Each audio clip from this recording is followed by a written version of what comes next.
This has nothing to do with curriculum. It has to do with worldview.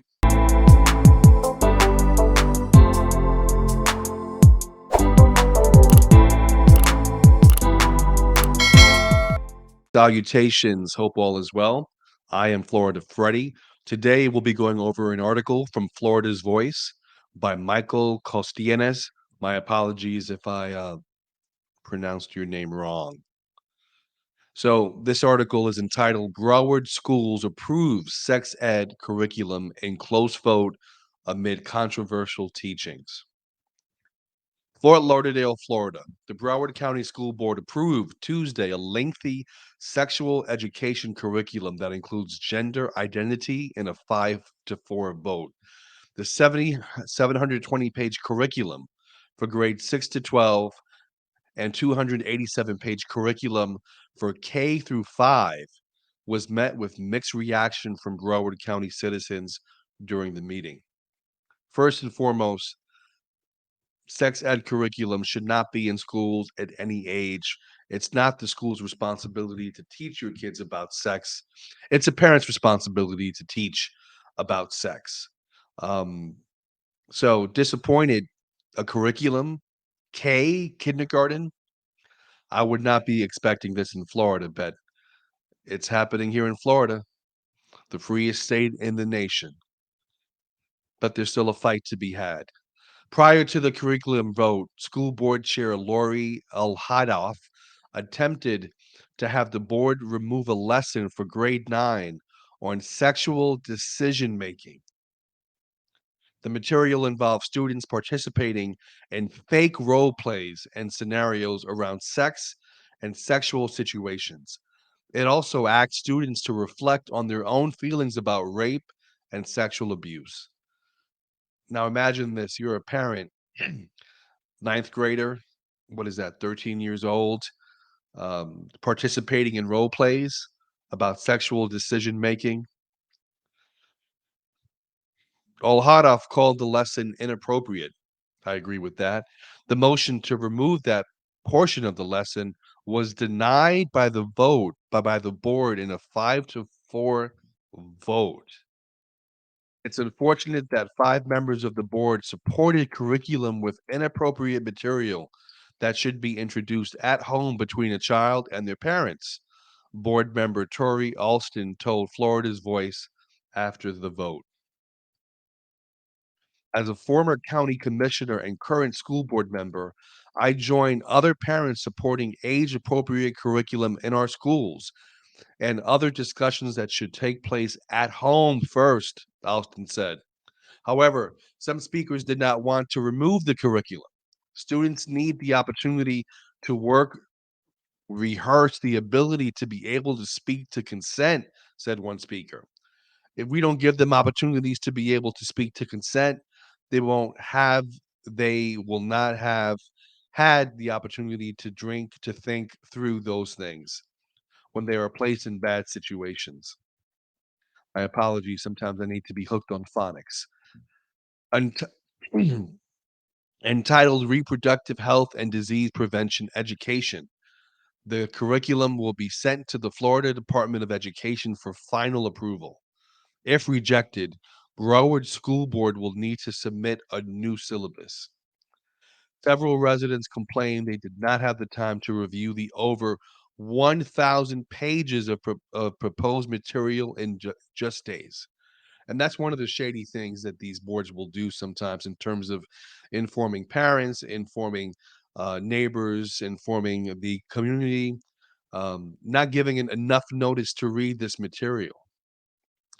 In one lesson plan, an objective designed for ninth grade asks what gender and gender identity are and how they are different from biological sex.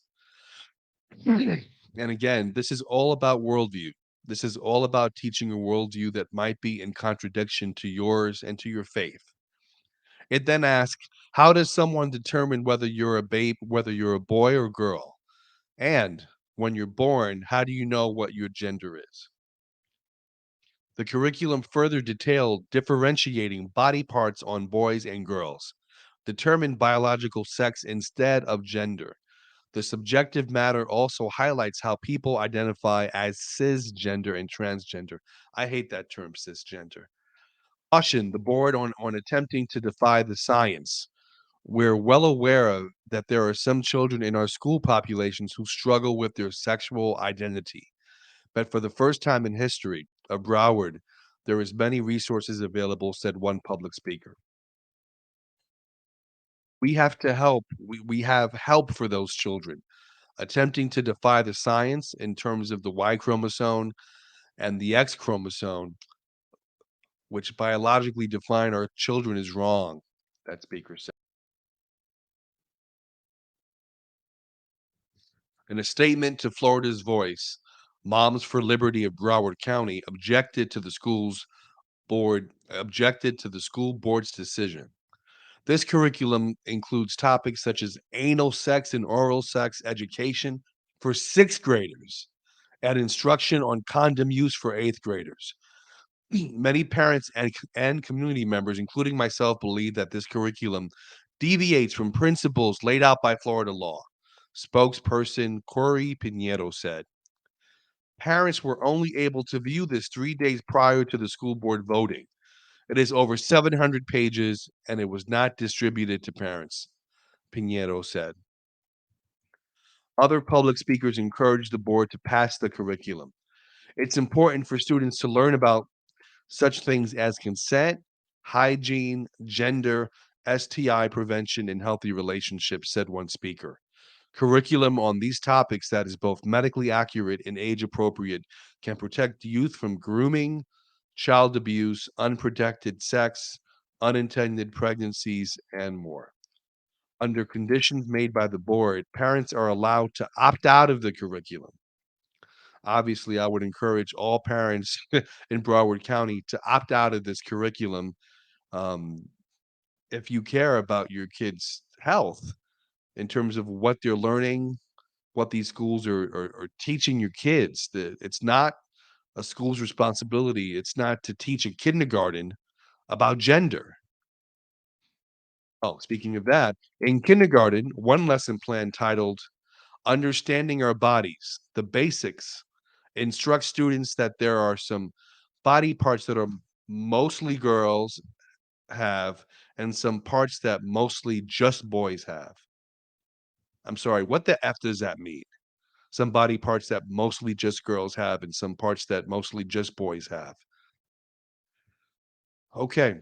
In kindergarten, you start to teach our children mostly girls have a vulva and mostly boys have penises. Well, that's not true. That's not scientifically true, said one public speaker. That's against HB 1069 as teaching male is male and female is female. That is a problem. Signed by Governor Ron DeSantis in May, HB 1069 stops students from being forced to declare their pronouns in school. Furthermore, the bill gave more parental rights in education by banning classroom instruction on sexual orientation and gender identity in pre-K through grade 8. Mm, this is all about worldview teaching. Keep in mind that everything in here is nothing. I'm sorry. Keep in mind that everything in here is against the law. The current law and Florida state statute said one speaker in favor. Actually, it says in 1003.42, it states that course descriptions for comprehensive health education shall not interfere with the local determination of appropriate curriculum, which reflects local values and concerns. Florida's Voice is a patriotic news network that you can trust to deliver the truth with no hidden agenda. Founder and editor in chief Brandon Leslie left his job in mainstream news to practice journalism as it should be, unbiased and unbossed. Thank you, Florida News, for covering this. Overall, if you are a parent in Broward County, you need to be paying attention to what is happening in the schools. It's absolutely deplorable that schools are attempting to teach kids about gender in kindergarten. Again, they're teaching a worldview that may be in conflict with your values and with your faith.